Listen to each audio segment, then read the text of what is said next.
Welcome back to Beginner's Breadboards, my electronics learning journey. Today we're looking at an 8-bit shift register using flip-flops. And this is how you would convert serial to parallel data.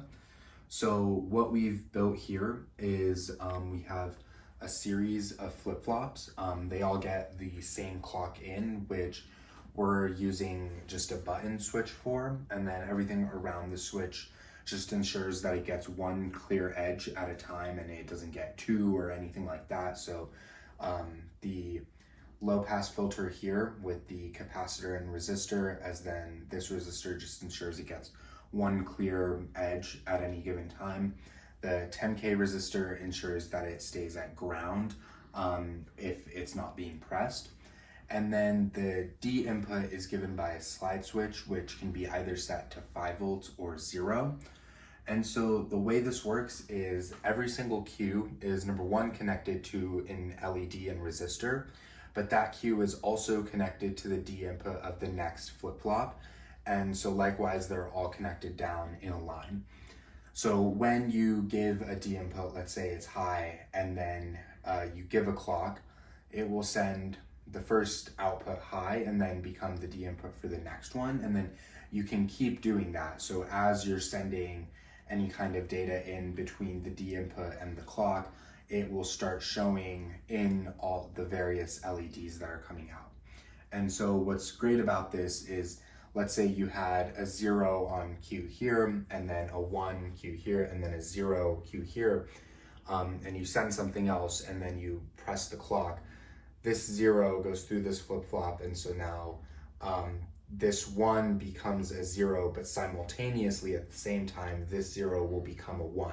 So it shifts everything over, and it won't skip 2 at a time or anything like that. So as you send in 8 bits of data, it'll show as 8 through those LEDs. You can use the same method to convert from parallel data to serial data. So loading each D input beginning with that. So having whatever value you have there, 0 or 1, and then just sending a clock. At the very last output, you'll get a line of serial data.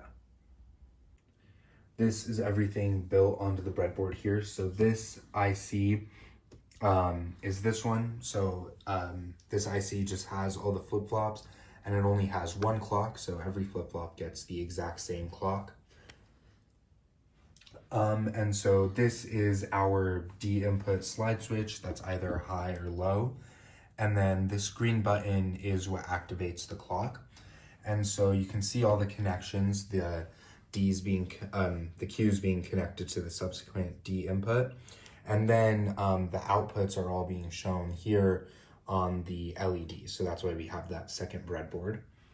And so if you start by just sending, so right now I'll set this to high, and you can start sending things with the clock, and you can take it back low, high, low, and however it goes. And as you can see, it continues what was already there, and it just shifts it over by 1 bit. And then you can, if it starts cleared, you can do the same thing. So by giving it a clock, and depending on what input there is, it'll shift everything over by 1, and it'll just kind of keep going dependent on what the D input is at the time when you send in the clock. So with this, you can also send different values. So if you just try to alternate between 0 and 1 here,